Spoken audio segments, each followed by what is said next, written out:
It's pretty amazing when you think about it. Just one tiny two-letter word, if, can unlock whole universes.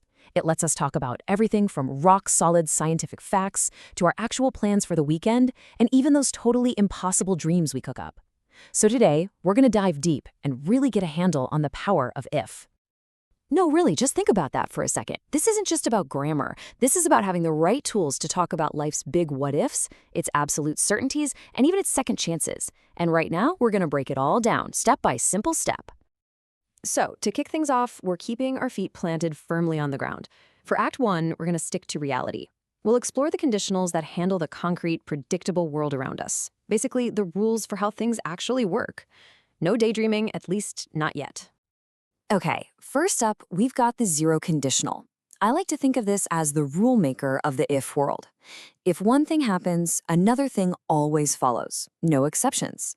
You can see the structure is super simple. If plus a present simple verb leads to another present simple verb. We use it for those unshakable truths and scientific facts.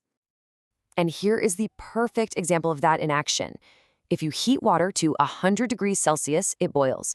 This isn't a maybe, it's a law of physics, right? You do this, and that happens every single time. That's the zero conditional in a nutshell. Now, let's build on that just a little bit with the first conditional. We are still totally in the real world, but now we're looking ahead to the future. So notice the structure changes just a little. We still start with if plus the present simple, but the result now uses will to talk about a very real, very possible future outcome.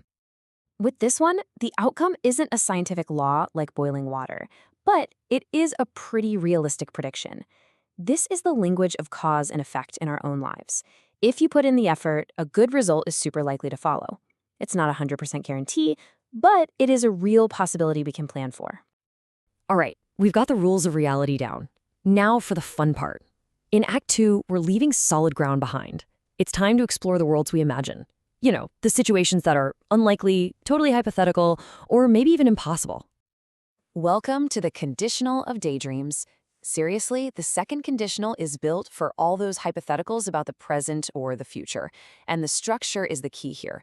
We use the past simple right after if. That's our signal that we're stepping into an imaginary space. And then we use would for the imagined result. Oh yeah, this is the classic example, isn't it? Am I actually expecting to win the lottery? Nope. Is this a real plan I'm making? Not at all. It's a pure daydream. It's what I would do in an unlikely, totally imagined future. That is the magic of the second conditional. Okay, so if the second conditional was for daydreaming, think of the third conditional as our own personal time machine. It's how we look back at the past and talk about something that didn't actually happen. The structure gets a bit more complex here. You can see we're combining the past perfect with would have. This is pretty much the official language of regret and all those what could have been moments. Man, you can almost feel the frustration in this sentence, can't you? The reality is, they didn't leave earlier, and so they did miss the flight. We're using the third conditional to build an alternate past, to imagine a better outcome that is now, sadly, completely impossible. Okay, let's pause here because this is super important and where a lot of people get tripped up. Let's make it crystal clear. The second conditional imagines a different present or future. Think, if I were you, which obviously I'm not. But the third conditional imagines a different past. Think, if I had known, which I didn't. That difference in time, present versus past, is absolutely everything. And now, for our final act. This is where we get to go pro. We're about to bend the rules just a little bit and mix our conditionals together. This is how you can connect different time frames to make some really powerful and super precise statements. So here's the formula for that. We basically take the if part from our time machine, third conditional, that's the unreal past, and we connect it to the result from our daydream second conditional, the unreal present. This is how we link a past action that never happened to a present reality that doesn't exist. It's pretty cool. And this example just shows that connection perfectly.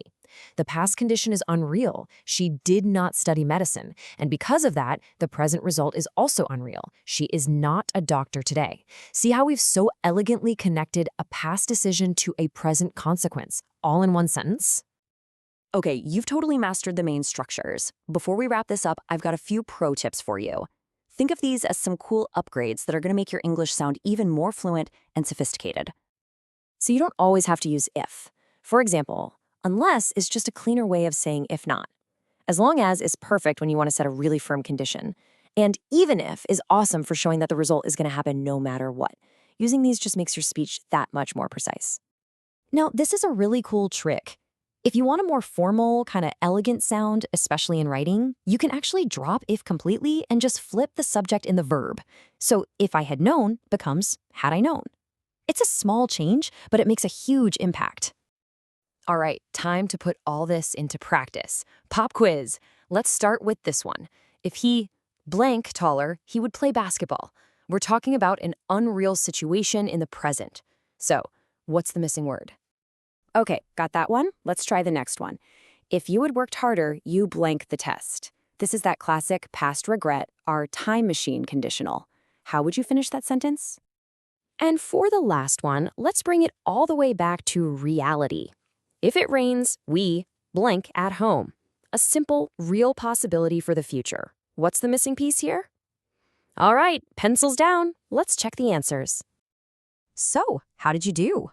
The first one, our present daydream, is the second conditional, so we use were. The second one is that third conditional regret, which needs would have passed.